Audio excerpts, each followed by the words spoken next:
25 Tishrei, Hayom Yom, the day today.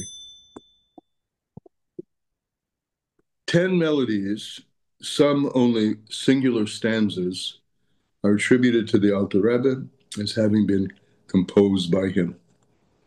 We have a few of them for sure. The Maimah that we sing at the Chasana, at the Chuppah, is from the Alter Rebbe. That's it. We sing in Hallel, that's from the Alter Rebbe. So there are others. Now, those attributed to the Mittler Rebbe were composed in his time and sung in his presence, but he did not compose them. He had a group of musically gifted young men known as the Mittler Rebbe's Kapella. And that was divided into two groups, vocalists, which in print is Balei Shir. A shir, like Shir HaMa'alois, is a vocal song. It's just the vocalization of music from the person. And then musicians who played various instruments, and they're called Balei Zimra. So we have Balei Shir and Balei Zimra, the singer and the instrumentalist. Okay. Lessons in Tanya, little volume 5, starting a new chapter. As an introduction on page 75, but where it starts is on page 76 in this book. And in the Kuti Amorim, over here, it starts at the bottom of page Kuf Lamed Ches. This is an exposition of based on a misunderstanding of the translation of a piece of work which is called the will, the tzivor, the will of the Baal Shem Tov. In other words, on the teachings of the Baal Shem Tov. And the Alter Rebbe is going to start by telling us about the mistranslation, and then we go into the exposition of the content of this so-called will of the Baal Shem Tov. To understand the words of Bina, right? Lahavin, notice the word is Bina, to understand understanding, the words of understanding. In other words, to understand properly. Which in the book, which is called The Will of Ribash, Rabbi Yisrael Baal Shem. Even though it's not a will at all, which you would expect, it's not even a set of instructions for what, like I'm giving over to my children, here's what I want to happen. It's not that at all.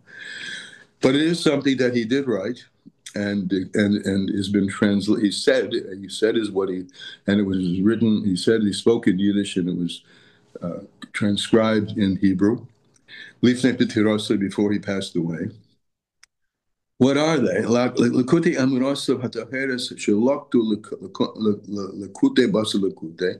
These are collections of sayings of the Baal Shem Tov, which were collected, one collection after another. And as you can imagine, he's going to point out, in the collections and the recollections, a lot of mistranslations occurred. And he says, and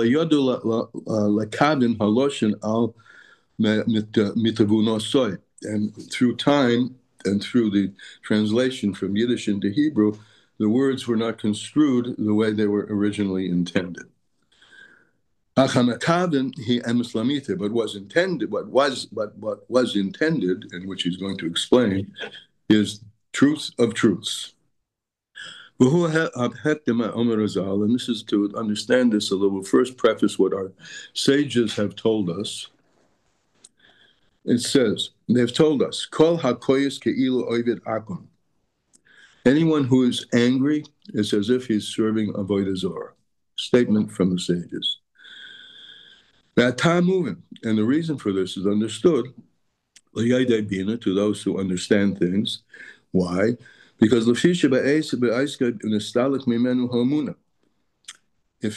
you're full of anger at someone who's doing something that's bothering you, it indicates that the faculty of emunah is lacking by you.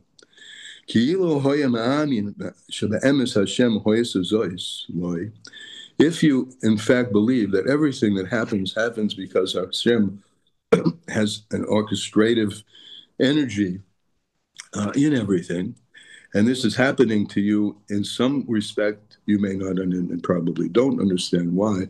It's been orchestrated that you should meet up with someone who's angering you. If you understood that, you wouldn't be angry at all. Even though, yes, it's a person who is exercising his free choice when he curses you, or gets angry at you, and the person who got angry at you lost his temper, maybe even slapped you or whatever, is obligated, has committed, has transgressed, and that person is going to be judged in according to the judgment of heaven on his bad choice that he chose to become angry at you and perhaps even hurt you. Nevertheless, on the one who was hurt, the fact that it happened indicates that there was a decree. It was decreed up in heaven. And there are many messengers to God. So interesting, right? He is obligated, he's chayav for doing this because he exercises Bechira to do something he shouldn't do. But you have no reason to be angry at him because everything that is being done and conducted by God. These two things go together, paradoxically.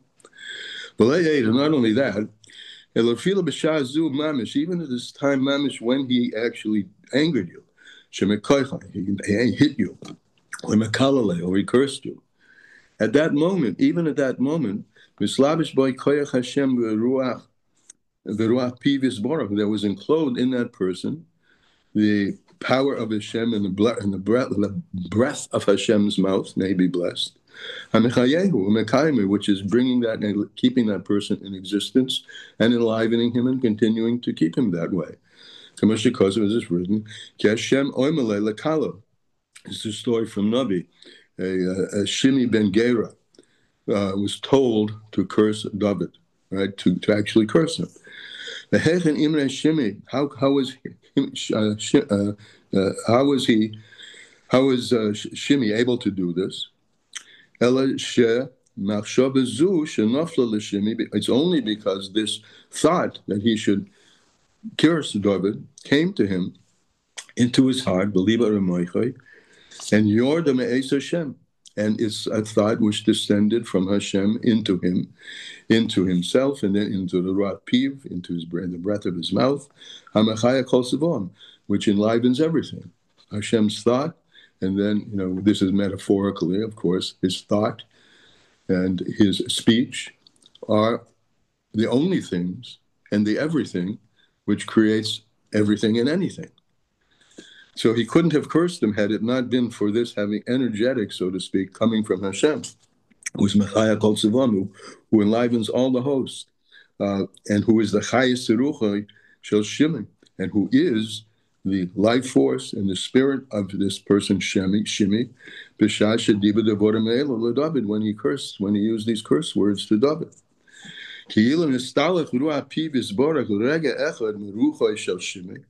Because if there were to depart, even from one moment, the spirit of God from him, if that would depart, he wouldn't be able to speak at all. He wouldn't even be alive. Right? Nothing lives without the spirit, the Ruach of Elohim. This is the Ruach Elohim we say in Bereshis, which we'll read this summer. The Spirit of God hovered over everything. Hovered over doesn't mean it's at a distance. It means it's penetrating everything equally. And without that penetrating, all-encompassing, we call it in the language of Kabbalah, because it is Soiviv Kalamim, nothing could exist. And so the idea is that Hashem is the one who's been speaking to Shimei at the time of this curse. of curse of David. Umi Amrele. Otherwise, who is speaking? Where is this coming from? Well, Kanaida, as is known, it's known it's known from what's written. And Oisius in the following is known from what's written. And here he transitions into the explication of what he's started to say, that these words of the Baal Shem Tov were mistranslated, misunderstood. And now he begins to explain what the Baal Shem was saying and is saying to us in this so-called will that he left. So it's known not because of Baal Shem Tov, what the Baal Shem Tov wrote, or what he said. It could be Masha Omer, Masha Kosov. I don't know, see how it's translated. But what the Baal Shem Tov expressed. The Baal Shem Tov expressed something on the pasuk. La'olam Hashem devorach l'nisa b'shamayim. The pasuk says, "Forever Hashem, your word stands in heaven." And the Baal Shem Tov explained on this. Shetziraf oisius shenivro b'hen hashamayim. Right, and here we are at Bereshis. Very appropriate, right? Hashem is speaking the creation into existence. Bereshis, Bora Elokim, right? He created with words of speech, so to speak. So all these words which Hashem creates with the heavens. Jehu Maimer, for instance, when he's created the heavens, it was with the words Yehira Kia, let there be a firmament. So all these words, letters and words, which Hashem utilized to create everything, is not a past tense event. They are implanted in, they're ingrained into and standing and enclosed in the heavens forever. To enliven them and to keep them existent. In other words, so to speak, if Hashem were to stop, so to speak, to stop speaking, everything would revert to nothing. These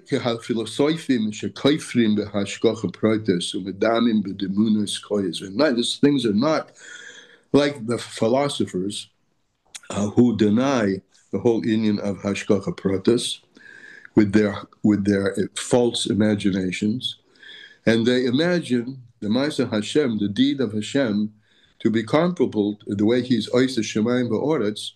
The way He creates the heaven and earth, the deed of Hashem in creating the heaven and earth is comparable to the deeds of a person and all the devices that a person uses to create things.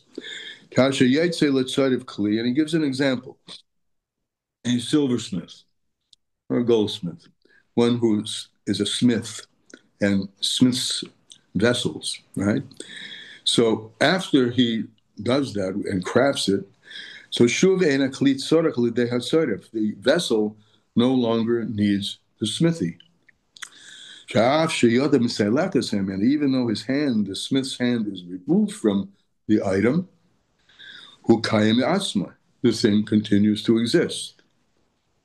That's the way they imagined, the philosophers who made a mistake, the creation in heaven and earth.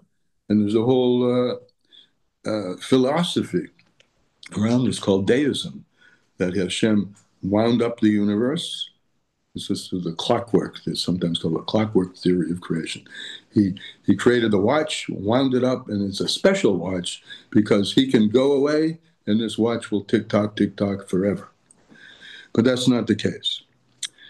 In the Baal and the Alter Rebbe goes on and say, their eyes have been kind of thickened, like a paste has been put over their eyes. And as a result, they aren't able to see. The difference, the great difference between the deed of a person, the takbaloiso, and all of his devices, the smithy creates something from a lump of silver. He creates a vessel of silver. That's something from something. All he does, the smithy, is just change the shape of it. And they compared that, top of page Kuflam test, to the deed of heaven and earth. But that's not the case, because heaven and earth are created yesh me'ayin, something from nothing, so to speak. The creation of something from nothing is a far greater wonder and greatly wondrous than the splitting of the Red Sea, for instance, Al Derek Marshall, for instance. There, what happened? Asher Hashem beruach kodim oza kol halayla. Hashem held up the water the entire night. V'yabaku hamayim, and the water split. Now, v'ilo pasak hachayim. Let's take a look at that. Just think about that. For that to be happening, the following has to be true. V'ilo pasak haruach kerevga. If he had taken away his breath from that water, even for a moment, it would return.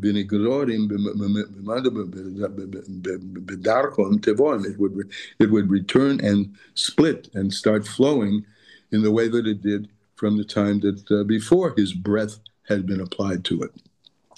It would not stand up at all.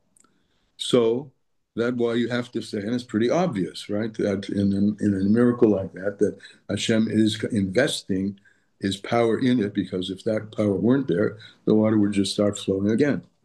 Now, there's an interesting little parenthesis. Even though the nature of water, that water flows and doesn't stand up, is also something which is created yesh ma'ayin. I mean, as he's about to say, there are other substances whose nature is not to flow. You take a wall of stone, it stands by itself, without any breath holding it up. But the nature of water isn't so. All right, but this nature of water that isn't so, and that he makes it so, is an example of Hashem's continuous flow into something for this thing to be in a state that it's in. And this is just a metaphor or an example by which we can apply to everything. If it weren't for Hashem continually, we'll use his word, blowing creation into existence, or the word speaking creation into existence, speaking, like that river of water, standing water, would revert to absolutely nothing. Now he says that how much more so? When it comes to creating something from nothing, which is higher than nature, not like blowing a wind into water, which are natural events. And the creation of something from nothing, the continual investment of Hashem's presence in everything in order that it should exist, is a much greater wonder than the splitting of the Red Sea. Halachas kama v'kama, how much more so? Shebestaltis, how much more so? When it comes to the creation, we'll use the analogy of Hashem blowing the water. If Hashem were to stop that, l'staltis chas v'sholem koyach habora yesh ma'ayin, if Hashem were to stop the force of creating things from nothing to something, yesh ma'ayin min hanivra, from the created things, yoshiv hanivra la'ayin v'efes mamish, the creation and every created thing would return to absolutely nothing. There has to be koyach hapoel benifol, a very frequent expression. The power of actualization in the thing affected has to be there continually. Tamid, continually. Lachayese, to enliven it, or lakayimim, and to keep it in existence. B'china zehu devar Hashem. This is the. I'm just starting. Am I still on the same? Are we still? Yeah. Excuse me. B'china zehu devar Hashem. This is this level of Hashem's presence, active presence in everything, to keep it extant, is called the speech of Hashem, v'ruach piv, and the breath of his mouth, shebesorah mamoros, of the 10 utterances, shebehen nivra olam, with which the world was created. Even this physical world, Hagashmi, this physical world, and the inanimate things in it, like dirt, their existence is a particular appearance of the word of Hashem. It's staring in existence. Hu devar Hashem malchut is devar Hashem. Miyud mamoros, from the 10 utterances. Hamalubish bahem, which are, and I'll add the word continually, enclosed in them, umakayim, and keeps them in existence, lies domim, in order to be, in the case of the dirt, existing as an inanimate substance, the yesh me'ayin, and keeps it as a something coming from nothing continually. So that it doesn't return to the state of being absolutely ayin, the efes mamish, and absolutely nothing kashehoyer, as it was. And this is what the Arizal writes, that even inanimate things like stones, the offer and dirt, umayim and water, yesh behem bechinas nefesh v'chayis ruchnius. They have a quality or a category of soul and life force, which is spiritual. And that's today in Shabbos.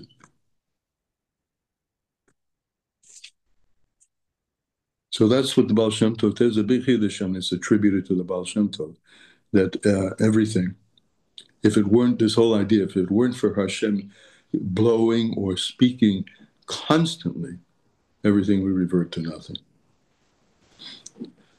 Okay, comments, questions?